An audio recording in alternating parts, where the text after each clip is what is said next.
ایک چیز میں آپ کی وساطت سے میرے اندر ایک خوف ہے، یہ کہ میں سمجھ رہا ہوں کہ یہ ساری گیم جو ہیں بے نشان کیے جانا، آزاد لڑنے پہ مجبور کرنا، میرا خیال ہے یہ ایک پری پلان اسٹریٹجی تھی، اور اس کا مقصد یہ ہے کہ پی ٹی آئی چونکہ عوام میں جیت رہی ہے، اور جس طریقے سے انہوں نے ہماری پارٹی کو توڑا یا ہمارے امیدواروں کو توڑا، اب جو لوگ الیکٹ ہوں گے وہ الیکٹ ہونے کے بعد ان لوگوں کو توڑنا بڑا آسان ہوگا۔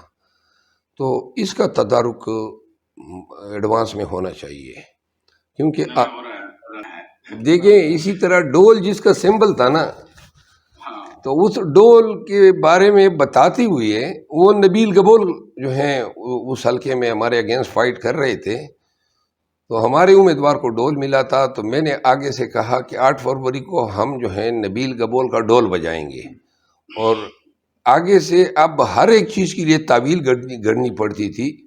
پھر ایک کا جو تھا وہ اس کا جوتا تھا، جوتا انتخابی نشان جوتا۔ اب جوتے پہ مطلب یہ ہے کہ آدمی کو بڑی خفت ہوتی ہے ووٹر کو یہ بتاتی ہوئی کہ میرا انتخابی نشان جوتا ہے۔ یہ جو ریاض صاحب ہیں جو وکیل بھی ہے پنجاب سے، تو وہ اور ادھر سندھ میں بھی یہ جوتا تھا، تو میں نے کہا کہ ہم جو مخالف امیدوار تھا اس کا نام لے کے میں نے کہا کہ اس کو 8 فروری کو اس کو ماتے پیٹنے جوتے ماریں گے کہ جوتے کے نشان اس کے جو پیشانی ہے اس پہ ثبت ہوں گے۔ یعنی وہ کہنے کا مطلب یہ ہے کہ یہ ہمارے ہاں ایک کہاوت ہے، وہ یہ کہتے ہیں کہ دشمنی میں بھی آدمی کو ویلیوز نہیں چھوڑنے چاہیے۔ یعنی کہ ہمارے ہاں لوگ کہتے ہیں نا کہ اگر کوئی آپ کو قتل کرتا ہے تو گڑ گڑانے کی بات تو نہیں ہوتی ہے کہ آپ ہمیں چھوڑ دیں، معاف کر دیں۔ ہمارے لوگ صرف اتنا کہہ دیتے ہیں کہ ماتھے پہ یا منہ پہ نہ مارے گولی، سینے پہ مار دیں تاکہ ہمارا چہرہ خراب نہ ہو مرنے کے بعد جو ہے کوئی جب دیکھے۔ بہرحال جو ہم نے دیکھا، میں نے ذاتی طور کو ہیں، کبھی وگ لگاتے تھے، کبھی جناب رکشے میں بھاگے، کبھی موٹر سائیکل پہ بھاگے، کبھی ٹی وی چینل کی گاڑیوں میں بھاگے، کبھی ٹرک میں بھاگے، کبھی ایمبولینس ہائر کیے، کبھی مونچھیں لگا دی، کبھی سر کے بال جو ہیں ساری داڑیاں لگا دی۔ یہ حلیے بدل بدل کے ہر جگہ پہ انہوں نے ہم سے یہ زمین چھیننے کی کوشش کی۔ کبھی کہیں پر کراچی میں، سندھ میں، یہ ہمیں جلسہ ہی نہیں کرنے دیتے تھے، لیکن جب آخری 2 دن میرے ہوئے تو ہماری تعداد اتنی بڑھ گئی تھی کہ پھر ہمیں ان سے مانگنے کی ضرورت ہی نہیں تھی۔ لیاری میں ہم نے زبردستی ہر جگہ پہ جہاں پہ زمین ہمیں پسند تھی ہم اسی میں کھڑے ہو کے جلسہ کرتے تھے۔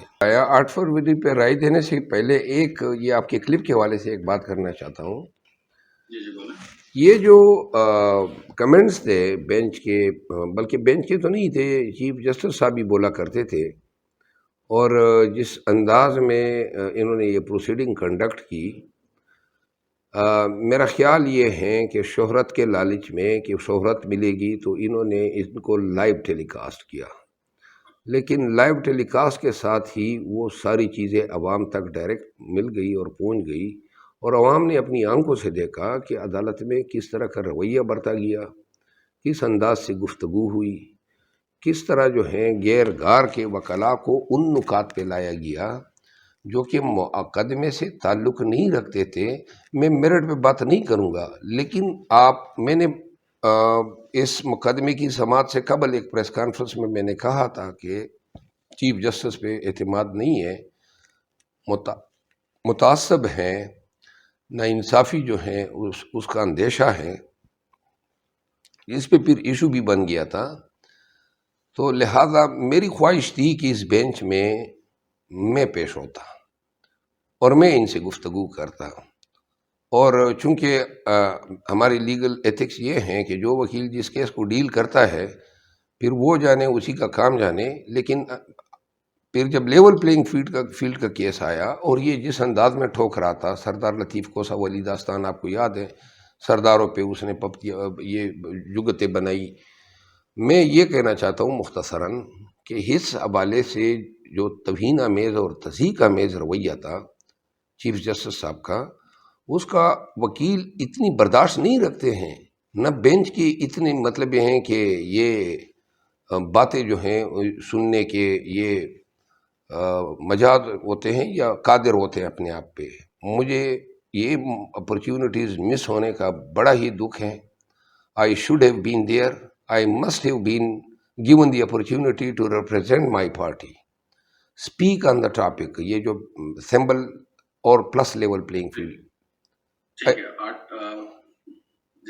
I was denied this opportunity, and in fact, this denial has cost us very dearly. He should have received. جی میں یہ کچھ وہی نہیں ہونا تھا جو انہوں نے پلان کیا تھا. یہی تو وکالت کا ہنر ہے کہ آپ کو اگر نظر آ رہا ہے کہ بادی نظر میں آپ کے ساتھ انصاف نہیں ہو رہا ہے تو وکیل کی وکالت کا گر یہی ہے کہ ٹیبل ٹرن اوور کر دیں. Any how the phase is gone. جو 8 فروری کے حوالے سے میں بات کرنا چاہتا ہوں، جہاں تک میرے پاس اطلاعات ہیں وہ یہ ہیں کہ 2-3 چیزوں پہ ہمیں کاشیس رہنا پڑے گا. ایک تو یہ ہے کہ سب سے پہلے انشور کرنا ہوگا کہ ہمارے پولنگ ایجنٹ جو ہیں وہ پولنگ اسٹیشن تک پہنچ سکے. تو پہنچانے کے لیے ضروری ہے کہ جنہوں نے ٹکٹ لیے ہیں، ٹکٹ ہولڈر ہیں، وہ باری تعداد میں جائیں. اور وہاں پہ آپ کو پتہ ہے پولنگ ڈے پہ کیمپس لگ جاتے ہیں، ہزاروں کی تعداد میں لوگ ہوتے ہیں. تو لہٰذا ایوری ون مسٹ ڈیئر کہ اکامنی کریں اپنے پولنگ ایجنٹ کو اور وہاں ان کی سیف انٹری کو کنفرم کرائیں. نمبر 1. نمبر 2 بات یہ ہے کہ لنچ کے ٹائم پہ عملہ جو ہیں وہ تمام پولنگ ایجنٹس کو باہر نکال دیتا ہے اور لنچ کر جاتے ہیں. لنچ کے بعد دوبارہ کارروائی شروع ہوتی ہے. کبھی اندیشہ یہ ہے کہ اس دفعہ جن حلقوں میں انہوں نے دھاندلی کرنی ہے وہ پولنگ باکسز جو ہیں، جو بیلٹ باکسز، ان پورے بیلٹ باکسز کو چینج کیا جائے گا. اور تیسری بات یہ ہے کہ پولنگ ایجنٹس کو جب تک یہ رزلٹ ان کو ہینڈ اوور نہ ہو تب تک تمام کارروائی پہ بالکل نظر رکھنی ہے، بکسے پہ نظر رکھنی ہے. پھر یہ جو مجھے اندیشہ ہے وہ یہ ہے کہ شاید 80-90 حلقے ایسے ہوں گے جہاں کے پریزائڈنگ آفیسر جو ہیں ان کو مجبور کیا جا کے ان کے